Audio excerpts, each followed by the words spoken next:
When you're finally ready, the universe doesn't whisper. It rearranges, but not in the way you expect.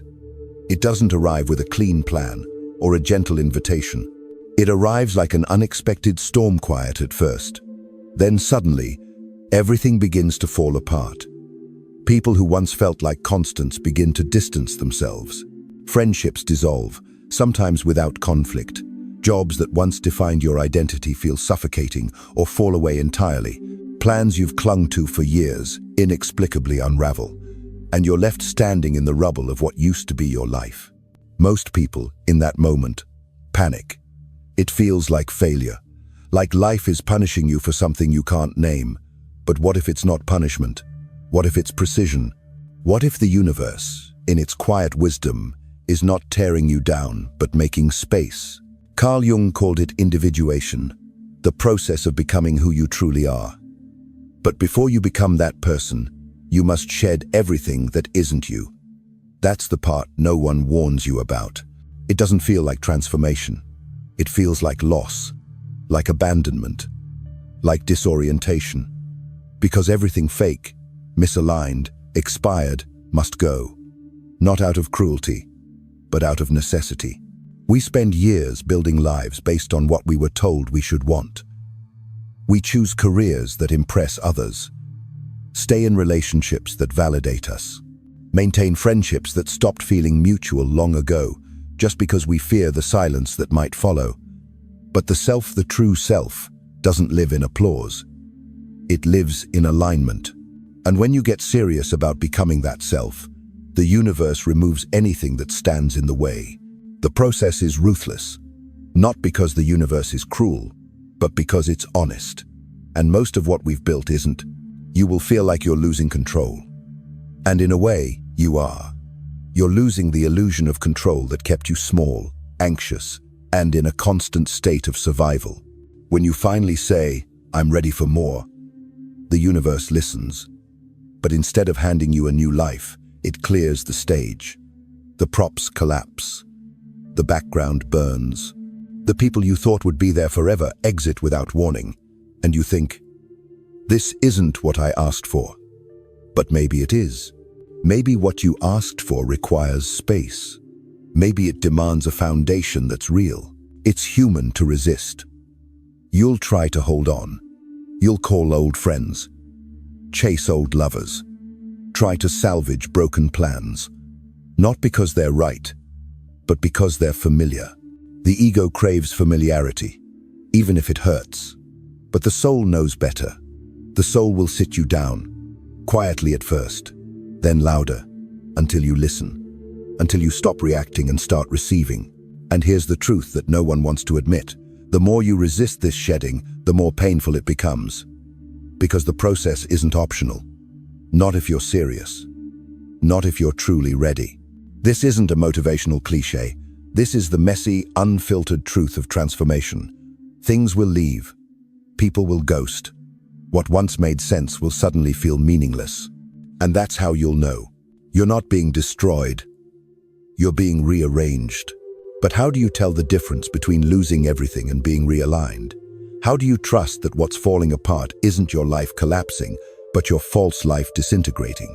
You don't always know at first. It's terrifying. The ground beneath you shifts, and no one tells you how long the fall will last. But slowly, things begin to feel lighter. Not easier, but cleaner. You cry, but the tears feel honest. You're alone, but you're no longer lonely. You miss people, but you no longer betray yourself to keep them. And in that quiet, you start to hear something. Yourself, not the voice trained to please or survive. The real one. The one that's been waiting for the noise to stop. You realize your life isn't falling apart. It's falling into place. But only the real parts remain. This is the part where many people turn back. They can't stand the silence. They interpret the space as emptiness, the absence of distraction as lack of meaning. They return to the old life, the old habits, the old versions of themselves, and they wonder why nothing ever changes. But if you stay, if you endure the dismantling without rushing to rebuild, you will begin to see. The universe never removes what's essential, only what's excess. only what's incompatible with the version of you you're becoming. This is not the end. This is the sacred unraveling, a necessary disintegration, the end of pretending, the beginning of truth. So if everything is falling apart around you, pause before you panic. Ask yourself, what if this isn't failure? What if this is alignment? Because when you're finally ready, the universe doesn't add, it subtracts. It doesn't decorate your cage. It unlocks the door, and your only job is to walk through it. There's a moment in every awakening where the loss becomes personal. It's no longer about circumstances shifting or plans collapsing. It's about people, the ones you loved, trusted, even built your identity around starting to drift away. Not always with a bang. Sometimes quietly. Sometimes with tension. Sometimes with a silence that says everything. And you wonder, why? Carl Jung once said, "We do not become enlightened by imagining figures of light, but by making the darkness conscious." When you begin to wake up, truly wake up, you don't just meet your light, you meet your shadow. You face the part of yourself you've been avoiding. The people in your life, whether they realize it or not, are deeply entangled with the version of you that used to avoid that shadow. Most relationships are not built on truth. They're built on mutual agreement. Sometimes that agreement is unconscious. You play a role that fits their comfort. They reflect a version of you that fits yours. You shrink a little to keep the peace. You laugh at things you don't find funny. You tolerate energy that drains you because it's familiar. You don't call things out. You don't say no. You become who they expect because that's what keeps the connection alive. But what happens when you stop playing that role? What happens when you stop saying yes out of guilt? When you stop being available for emotional labor that's not reciprocated? When you start speaking truth, not to hurt, but because silence now feels more violent? They leave, or they fight your change, or they try to guilt you, or they act confused, as if your boundaries are cruelty, not clarity. And that's when it hurts the most. Because part of you believed they would celebrate the stronger you, the more conscious you, the you that no longer trades authenticity for approval. But most people aren't in love with your essence. They're attached to your behavior. And when that behavior changes, the relationship reveals itself. You start to see who was really walking beside you and who was walking beside your mask. At first, it feels like betrayal, like abandonment. You replay memories. You second-guess your growth. You tell yourself, maybe I was too harsh. Maybe I should have stayed quiet. Maybe if I explain better, they'll understand. But they don't need an explanation. They need the old you, the one who didn't know better. And you're not that person anymore. What if I told you that their departure is not rejection, but refinement? What if the universe, in its radical kindness, is protecting you from staying small? There's a reason why, as you evolve, your circle shrinks.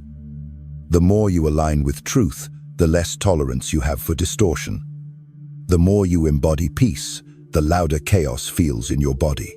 The more you meet yourself with respect, the more disrespect becomes unrecognizable. You are not losing people. You are losing illusions. That friend who always needed you to be the listener, the emotional sponge, the one who never asked how you were doing, they go quiet when you stop performing. That partner who only loved the version of you that didn't ask for more, that didn't want depth, that didn't shine too bright. They pull away when your light grows. That family member who only valued you for your compliance, your silence, your sacrifices, they become distant the moment you say no. And here's what's most important to understand. This is not betrayal. This is release. Letting go is not always a choice. Sometimes it's the result of a higher alignment. You chose truth. You chose healing. You chose to stop betraying yourself for connection. And in doing so, you sent out a signal, conscious or not, that said, I'm not available for smallness anymore. The people who aren't ready for that frequency won't hear it.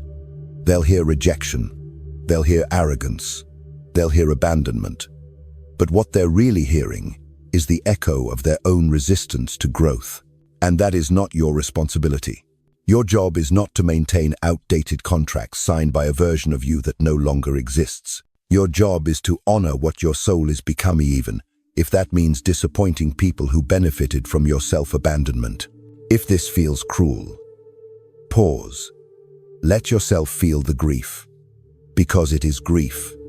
You're not just losing people. You're losing history. You're losing imagined futures. You're losing the comfort of being understood, even if it was only partial. But here's what stays. Your truth, your clarity, your energy. And eventually, something else begins to arrive. People who resonate with your growth. Connections that don't demand compromise. Conversations that feed, not drain. Relationships built not on need, but on mutual presence. These new connections will feel unfamiliar at first. They will challenge you to be fully present, to receive, to trust, to stop performing. And that's the real reward of letting go. The space you create is not empty. It's sacred. It invites the real to enter. So if this part of the journey feels lonely, know this. The loneliness won't last. But the integrity you're building will. You don't need to chase what's fading. You don't need to fight to keep what's leaving. You don't need to beg for understanding from those committed to misunderstanding you. Let them go. Because what remains after the storm, what's still standing after the emotional earthquakes, will be real. It will be rooted. And it will be aligned with who you truly are. If this part of the message feels like it was written for you, maybe it was. Maybe this is not a coincidence. Maybe this is the mirror you didn't know you needed. So just leave one word, one quiet affirmation. I'm ready, so I know you're still here. And more importantly, so you know you're not walking through this alone. There's a silence that arrives after the storm, not the peaceful kind, not the silence of resolution, but the hollow kind, the one that echoes through every corner of your life, whispering only questions. You look around, and everything familiar is gone. The noise, the people, the plans, the identity you used to wear like a second skin, and what's left is just you. At first, it feels like failure, like the price of becoming yourself is too high. You're surrounded by stillness, but not the kind that comforts. It feels empty, lonely, confusing. You wake up and wonder where your energy went. You walk through your days like a ghost in your own life. Nothing fits anymore. And you ask yourself, is this what awakening is supposed to feel like? Yes, but not in the way you think. Carl Jung spoke of this stage, though not always in direct terms. He knew the psyche cannot transform without passing through its own underworld. In Jungian psychology, this is the meeting of the shadow, the part of yourself you've ignored, suppressed, or shamed. It holds all the pieces of you that didn't fit into your survival story. And when everything else falls away, the shadow steps forward. The silence you're in is not a void. It is a mirror. And in it, you will see things you didn't want to remember. Past choices, old wounds, relationships that never made sense until now. You will feel things you buried long ago: grief, rage, tenderness, longing. And it will feel like you're going backward, like all your healing meant nothing. But this is not regression. This is reckoning. You are not falling apart. You are being rewritten, not by the world, not by others, but by your own hand, by the quiet voice inside that could never be heard over the noise of performance, obligation, and distraction. That voice speaks now because everything else has gone quiet. And though it may sound like doubt at first, listen closer. There's truth in the tremble. This silence isn't punishment. It's a doorway. But here's what no one tells you. You must walk through it alone. No one else will understand what's happening. Not fully. You'll try to explain, and they'll offer solutions, fixes, pep talks, or worse, they'll minimize what you feel. Not because they mean harm, but because they can't see what you're becoming. This path is invisible to those who haven't walked it. And so you begin to learn the language of solitude. You learn how to sit with discomfort without numbing it. You learn how to let your emotions rise without drowning in them. You learn how to stop reaching for distraction every time the silence becomes too loud. And slowly, Very slowly, the space that once felt like emptiness begins to reveal its depth. You start to hear yourself. Not the version of you shaped by fear or expectation. Not the mask you wore to be loved. The real you. The voice underneath the voices. The one that never needed approval, only attention. And in that voice, you find clarity. This is not a step backward. This is where the old self dissolves. Every time you resist the urge to go back to comfort, back to who you were, you build strength. Not the kind that flexes, the kind that holds you upright when nothing else does. And with that strength comes a strange, sacred peace. Not happiness, not joy, not yet, but peace, a knowing, a soft recognition that you are still here. And that's enough. Eventually, something shifts. You stop trying to get back to normal. You stop waiting for the next chapter to begin because you realize you're not waiting anymore. You're becoming. You are no longer the person who needs things to make sense in order to trust them. You are no longer the person who rushes into connection just to feel whole. You are no longer the person who needs to be seen to believe you exist. You are learning to belong to yourself. And that is the first true belonging. The outside world may not mirror it yet. There will still be days when you question everything. Nights that feel endless. Mornings when you wake up and forget who you're becoming. But underneath it all, something steady begins to emerge. A foundation not built by anyone else. A presence that cannot be taken. That presence is you. You are not empty. You are making space. You are not lost. You are between chapters. You are not disappearing. You are becoming less visible only to those who only ever saw your surface. What you're building now quietly, patiently, painfully is sacred. It is slow because it is real. And in time, the silence will stop feeling like exile. It will feel like home. If you are in that space, know if everything around you feels like stillness and confusion, know this. You are not broken. You are being returned to yourself. There is no roadmap for this part. Only breath. Only patience. Only the gentle decision, every day, to stay present even when nothing makes sense. You don't need to explain. You don't need to rush. You don't need to prove that you're healing. The fact that you are still here is the proof. You are not the emptiness. You are the awareness that sees it. And that awareness, that deep, steady presence is the beginning of everything. There comes a moment quiet, almost imperceptible when something shifts inside you. It's not loud. There's no celebration. But you feel it. A steady knowing. A calm you didn't have before. It's the moment you stop needing to be chosen. The moment you stop negotiating your worth. The moment you stop performing for love, attention, approval, or acceptance. It's not because you've become cold. It's because you've become full. You've spent so long trying to earn what should have been given freely. Time after time, you bent yourself into shapes that pleased others. You tolerated crumbs and called it love. You chased people who were walking away. You over-explained, over-apologized, overextended, and all the while, you were shrinking. But not anymore. Now, you choose stillness over chasing. Now, you understand that silence can be an answer. That distance can be a boundary. That not everything requires a response. You've learned how to keep your energy sacred. You no longer ask, how can I get them to stay? You ask, do I even want them in my space? This is what Carl Jung might describe as alignment. When the ego stops scrambling for validation and the self begins to lead. When your external life starts to mirror your internal clarity, not because you forced it, but because you became it. This is the magnetism no one talks about. When you're desperate, you repel. When you're grounded, you attract. When you're overgiving, people take. When you're centered, people offer. When you're always available, you're overlooked. But when your presence becomes intentional, people lean in. You don't need to be loud to be powerful. In fact, the most powerful people are the quietest. They do not seek the spotlight. They are the light.